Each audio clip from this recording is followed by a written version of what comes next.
Welcome to the Education and Empowerment Podcast. In this show, our hosts explore success and advancement through education by interviewing today's top leaders in the fields of education, business, and technology in order to provide insight into what it really takes to succeed. This show is brought to you by ForStay, a SaaS-enabled online booking marketplace for student and intern housing. ForStay provides turnkey, all-in-one, cloud-based accommodation software solutions for colleges, universities, and organizations.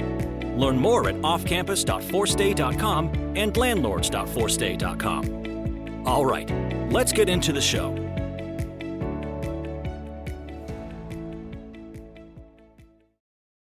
Welcome to Education and Empowerment Podcast. In this episode, we have the pleasure to meet Pam Blumenthal. She is the Director, Affordable Rents for College Students at College Housing Northwest, fundraiser and higher education equity champion. With over 20 years of experience, she has led a team of more than 40 staff in multiple programs: Gateway to College, Yes to College, Feature Connect, and PDX Bridge, which focused on equitable education for historically marginalized high school and college students. In our podcast episode, we will expand this topic of solving emergencies issues in student housing. Hello and welcome to Education and Empowerment Podcast. This is your host, Bakhtiar Soif. And this afternoon, I'm so thrilled and excited to bring Pamela to our conversation. She does have a lot of experience in student housing and education, and the conversation is very timely for many reasons, for which I can't wait to get started. Welcome to our show. Thank you. Excellent. So we want to start our conversation by understanding, your experiences in higher education and what led you to student housing. What is your story? Oh, great. I'd love to tell you my story. So I actually have a background in higher education. I worked at Portland Community College for 16 years and just transitioned to probably over the last 3 years have been really interested in housing struggles that students are having that are in college. And I didn't really understand it until I was an interim dean at Portland Community College. I was dean of students there. And I really started hearing the stories that I think have been progressively getting worse over the last several years, where students are trying to go to college but don't have safe places to live. So at PCC, I built a relationship with College Housing Northwest, working on student housing insecurity and trying to come up with solutions around affordable housing options for students. We built a coalition with other community colleges and Portland State University. And then eventually I built the relationship with College Housing Northwest to the point where they needed somebody to lead the work. And I transitioned to be the director of our affordable rents for college students just in January of 2022. So now I'm coming from a background in higher ed where I was, an administrator and program director, but now very focused on building a program that addresses student housing and security needs. That's amazing. I mean, the conversation is very timely, as we said, because there is, such a shortage of housing, let alone, all of the issues that, are happening in the student housing industry. What would you say is the overarching goal for affordable rents for college students? And do you think it's a concept that could be expanded nationally or internationally? Yeah, I think it is something that people are becoming more aware of. I think when we talk about the housing crisis and homelessness, people aren't typically thinking about college students. I think it's a bit of a misconception that, of course, if students are going to college, they have enough resources to support themselves. And we just know that costs of college have, risen exponentially. And there are a lot of students who think they can go to college and they try to get everything together, and maybe their tuition, books, and fees are even covered, but the day-to-day life of being a college student and the idea that they'd have to work full time to be able to stay in college just isn't realistic to be able to be successful doing all that. And of course, we know that the students that are most impacted are those that are underrepresented, those who have struggles and aren't really, higher ed wasn't set up for them. And so those historically marginalized are going to be the most impacted. The goal of our program is to subsidize rents. So College Housing Northwest is a nonprofit housing organization that's been around for 50 years, which in and of itself is very unique. To have a nonprofit that's doing only student housing. And what we realized as an organization is even though we try to keep our rents below market, still not affordable for many students. So in 2020, before I started there, but I was part of the work in developing the ARCS program when I was still at PCC, we developed the idea of subsidizing rents. So students get a 50% subsidy, but they live in our apartments. So we already are mitigating access barriers. So we don't require first and last month's rent. We do everything we can to help students that may never have leased an apartment before understand the process. We have, if students can't pay their rent, we work with them on coming up with a payment plan. We do eviction prevention services. There's all kinds of things we do as an organization. And then the subsidy is meant for the students who need it the most. The program's still pretty small. We're partnering with community colleges and our university and some nonprofits, but the intention is to grow. And so we want to grow regionally. We would like of our properties to have about 20% of our units subsidized. It's going to take some time and resources to get there. And I do think that this model for people that are interested can be expanded. There's a lot of housing providers that are making a lot of money off of students. And I think that if we could shift that model for organizations really thinking that this is transitional housing in a lot of ways. So students aren't going to stay here forever, I would say 4 to 6 years possibly. And how could we limit the rents to really give students an advantage and encourage them to stay enrolled? That's great. That's no, and I understand, all of these, challenges, that students are facing, as well as, the solutions that out there. What's interesting is, when you look at the whole, picture, there are a lot of, limitations at the same time. So, in student housing, there's certainly a lot of limitations that, happening on a day-to-day basis, like in scaling these types of models. So, how College Housing Northwest, together with affordable rents, are tackling and disrupting these limitations on a day-to-day basis. So if you want to give us sort of a kind of like a day in your world, that would be great. Yeah, I think for college students, there are a lot of limitations to what college students are eligible for. And I think that this is, kind of some outdated policy issues around, traditional affordable housing programs, like Section 8, like low income housing tax credit properties and programs. They don't always accommodate full-time students. So there just are limitations. And even those programs are, there's huge wait lists. So just, I'm getting messages regularly, almost daily. Our program right now is full until we get more resources. So the demand is super high. And I don't think you have to ask very many college students before you come across somebody who's either living in their car or couch surfing, or, coming up with first and last month's rent is a huge barrier. I mean, depending where you're living. Typical rents for a one-bedroom apartment in Portland can be $1,600 to $1,800 a month. So first and last month's rent is no joke. Like I mentioned, College Housing Northwest, we don't require that. For ARC students, they don't require any kind of upfront payment. For regular College Housing Northwest students, there's just a $500 deposit. And that's just more, it's more accessible, it's more equitable. The other limitations for housing, some students who've never rented before don't have a rental history. Right. They often require a guarantor. And I think the idea, we still have a real perspective and a thinking process in this country about college being for those coming directly out of high school. Right. And we know the average age of a college student is, I think, 25 or 26. And then we have students of all ages. So, and some of our students that are, kind of traditional college age, they may not have a relationship with a parent or guardian where they could have a guarantor. Right. There's just this perspective of who a college student is and that all these systems are set in place for them to be successful and that they have a supportive family with resources that is going to help them. And that is just not the case for a lot of students. Like at least probably 50% of students don't have that level of support. And of course, it's much disproportionately impacting underrepresented students.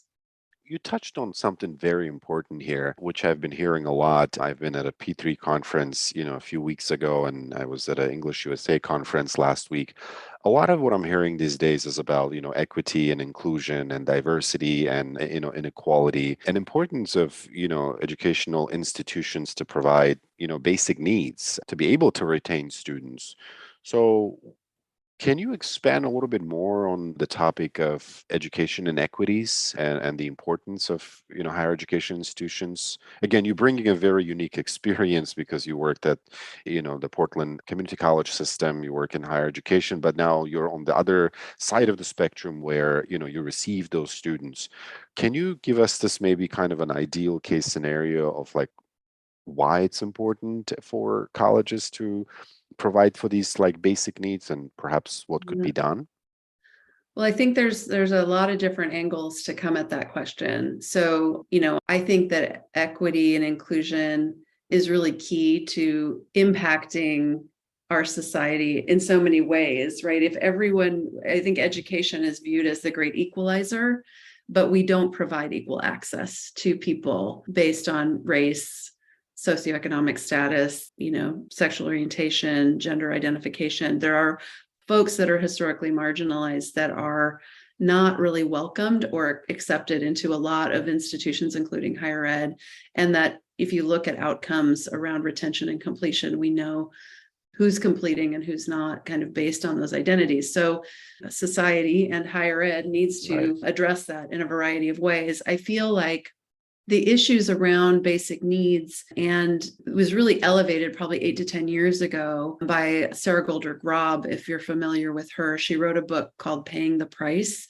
And it was the first time that I had really heard anyone calling this out. And she's done extensive research, and the Hope Center, which she started, continues to do that research and really showing higher ed institutions and government that American society talks about education being this great opportunity, and community colleges especially being very accessible and affordable. And yet the outcomes in community colleges are very similar to universities. We are not seeing folks that are underrepresented achieving at the same rates as those who are more privileged. And that's because the systems aren't in place to support that. So I think that the work of Sarah and the Hope Center has pushed everyone to have to look at it very carefully. And there's a lot of great things that are happening. I think the work that I'm doing is a direct result of that. I think that at least here in Oregon, that we have a couple of things. Every campus has a food pantry because food insecurity is real. And so colleges have really taken that on to be providing food resources on campus. And then the other is that we have what are called basic needs navigators. And that was some legislation that was passed in our state. And I believe maybe California now has that as well, where there's at least one person, and it's of course a job of many people, but one person that is there to help students navigate all the resources that they might be eligible for: financial, food, housing, childcare, all of those things that are really the reasons that students don't stay in school. It isn't often they can't make it academically. It's all the other life circumstances that push and pull them out of higher ed. And if higher ed doesn't address these, we're already having incredible enrollment declines. If higher ed doesn't do something about this, things are going to get a lot worse. You definitely, highlighted, I guess, the main points there. Well, one of the things, I'm seeing in our, a lot of conversations that we're having is that there is also lack of awareness, about this issue. So, maybe it makes sense to do a little bit of more outreach. So, I'm hoping that maybe you can give us your 2 cents on what are, some of the effective ways to address, student housing insecurities and, educate. Again, you mentioned about government, you mentioned about like higher ed, but if you kind of looked at, the bigger picture, who else needs to be informed about this so that we collectively are able to address those? What would you say are the ways to increase awareness? I guess my overarching question. Yeah, that's a great question. I feel like my role, I'm doing a lot of different things in this work now. One of them is around, obviously fundraising and program development, but also advocacy and getting the word out, like you said. So I'm speaking in a variety of ways, a variety of audiences, including this, to really try to tell the story because Right. people just aren't aware, right? Right. And 2 years ago, it was even less awareness. I've seen it grow a little bit more, but I think we need champions, right? In all areas in all Exactly. sectors. We need the business sector. I mean, I'm talking to funders, I'm talking to banks, I'm talking to business people. I think that, just as building a coalition of folks that are champions that are going to talk about this and elevate the issue. I think there's an incredible return on investment for this kind of work. If we're able to get more people across the finish line to get credentials in higher ed, we know the outcomes for those individuals are pretty remarkable, but we also know the outcomes for society are improved. Absolutely. So I think it's not a very controversial topic, that it's just how do we do it? And it's not just going to be one solution. It's not just my program. It's really a bunch of different innovations that are going to be necessary. One of the latest idea that I've been talking to people about is like, what if apartment owners that are for profits, what if they, offered a reduced rent if folks were enrolled in college full time, like a certain number, like 3 or 4 apartments within their building that were just available to college students at a reduced rate while they were in college. Something like that. If you could really scale something, if you had more people invested in that way. You touched on a very remarkable, idea here. I was actually speaking with my cousin, a few nights ago, and, he was asking me how to buy a car and, like figure out a way. And, as we were kind of looking at the different websites, there was a student rebate. So you're talking about a similar idea is like if you're buying a car, if you're buying, or if you're renting, as a student, a way to bring this cost down would be to have some sort of a rebate or make it more affordable, I guess, which, I think your program is doing, absolutely phenomenally.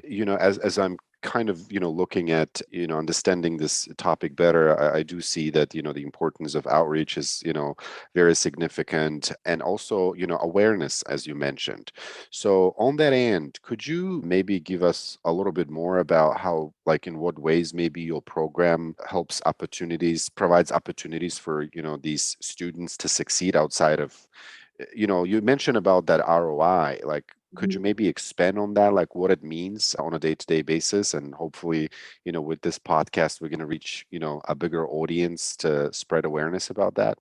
Sure. Yeah, I think, as I mentioned, I think it's very difficult for students to stay in school and be successful when they don't know where they're going to sleep or they don't have a safe place to stay. And so basic needs are going to be their priority, and as they should, right? It's a Maslow's hierarchy. We can't reach higher level thinking and Exactly. focusing without our basic needs met. So it's common sense.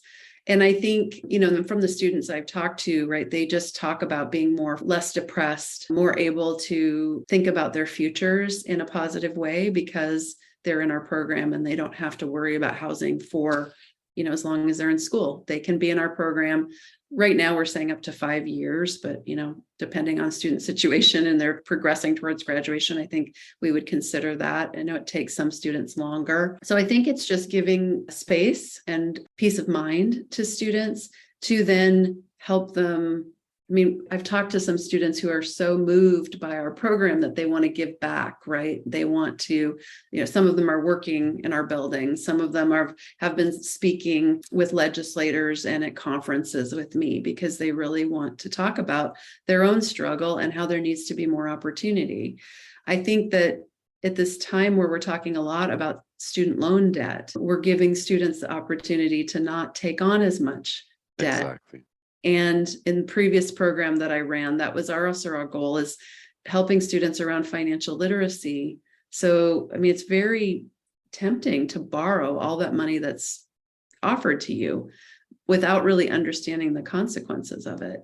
So I think educating students on, financial things and just, alleviating some of that financial burden through lower rents. They don't have to borrow as much. They could work part-time.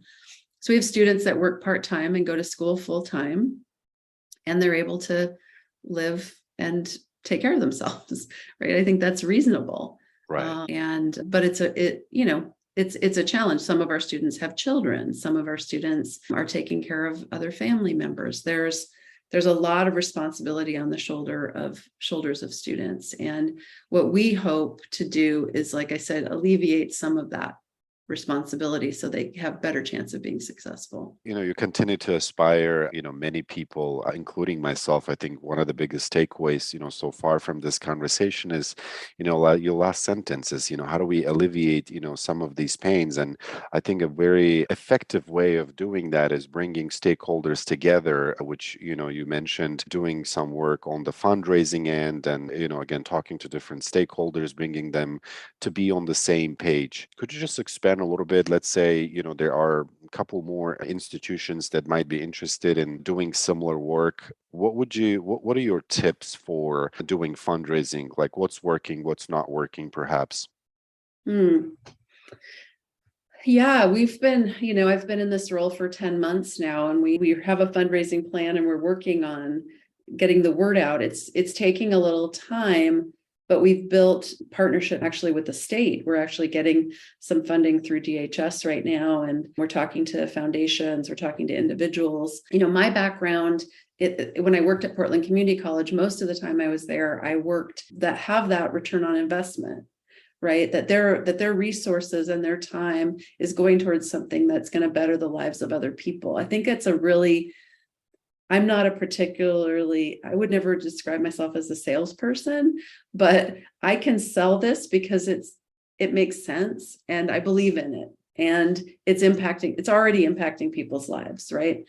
So that's kind of how I look at fundraising. Mhm. There's a lot of what I call friend raising, Yes. right?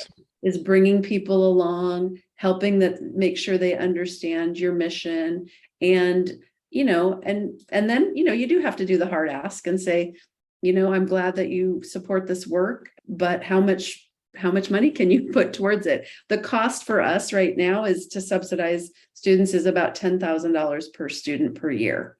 So for some people that doesn't sound like much if you're really keeping someone from being homeless and helping them get towards their degree. And it is, like I said, transitional. The other thing is I think that the students that we're helping are already paying it forward and will continue to. So there's another investment that's going to pay dividends moving forward. So That's stunning. It's amazing how you describe, fundraising. A lot of, what we do in talking to many education executives, to again empower them through cloud-based, solutions that we're offering, through Forstay is, helping them to understand that like this problem exists, right? And thankfully they do understand that, and they also part of the solution, right? So it's exciting to see that, on the other side of the spectrum, it's very similar. I think the problem is clear that there is a problem, and then we need to come as a community and as a big group to tackle that, and we need to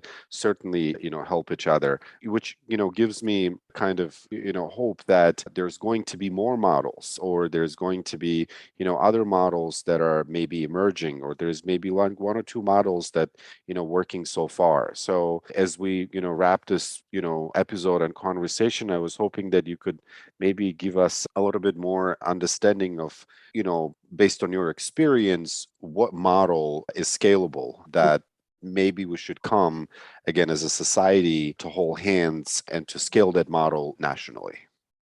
I think for ARCS, for my program, we're still building the model. I think it could be scalable. I'm just not sure what components yet. Right. I think a lot of it may be unique to the community. And I think each community has to look at what their resources are and what their needs are. It might look a little bit different. I think that College Housing Northwest, though, as a nonprofit college housing model, that is scalable. I think that if there are organizations out there that would want to start something like College Housing Northwest, we've been around for over 50 years. We started as a student co-op. Right. And There are practices that we've put in place that I think other organizations could. So a for-profit could maybe become a nonprofit, and based on our model, I think that could be scalable. We're in the last few years as an organization really talking about, we're not interested, I don't think, in expanding nationally, but how could we help other organizations to do College Housing Northwest does? Again, I think there are other models too that I think that there have to be many. This is a really big problem. If you think that 50% of college students are housing insecure in some communities or have experienced, homelessness, I think we need a whole bunch of different solutions. It can't just be one model, but there needs to be a group of people. And this is where the champions come in and bringing stakeholders together to have regular conversations about what's possible in each community. It's going to look a little different in a rural community, for example. I'm confident that we're learning a lot, and we're hoping to have conversations with other folks that are interested in what we're doing and how to expand opportunities for students anywhere in Oregon and elsewhere. Well, one thing remains clear is that you are a champion, and we thank you for coming to Education and Empowerment Podcast to educate and empower, young people, institutions, and programs about solutions that are out there for young people to succeed outside of classroom. This is a very important topic, and I'm sure that our path will cross again, and we'll look forward to staying in touch with you and continue to learn from you, which I'm sure a lot of people as a result of this podcast will might want to talk to you. What would be the best way to contact you? Through my email. Should I give my email? Yeah, here? go ahead. Yeah, definitely. And we can put it in the show notes as well. Okay, great. It's P Blumenthal. It's PBLUMENTHAL at CHNW.org. Amazing. Is there any words of wisdom or a motto you want to leave us with before we? Wow, a motto. I'm probably not going to get it exactly right, but I really love Maya Angelou's quote that it's something like, we do what we do, but when we know better, we do better. And I think that the more information we have about student housing insecurity, then we can start thinking of creative solutions of doing better and figuring it out. That's amazing. Let's leave it at that. Thank you so much for coming to Education and Empowerment Podcast. This was your host, Bakhtir Soyev, and we thank Pam for coming to our podcast once again. Again, your story and the models and the discussion we had is certainly very inspiring, and we hope that our listeners will find it motivational, and they'll reach out to you and they'll learn more about the great work that you are doing. For the podcast listeners who are interested in the work that Forstay does, check us out at about.forstay.com or podcast.forstay.com. And thanks Forstay once again for sponsoring this episode. See you next time. We hope you've enjoyed this episode of the Education and Empowerment Podcast. This show is brought to you by Forstay, a SaaS-enabled online booking marketplace for student and intern housing. Forstay provides turnkey, all-in-one cloud-based accommodation software solutions for colleges, universities, and organizations. Learn more at offcampus.forstay.com and landlords.forstay.com.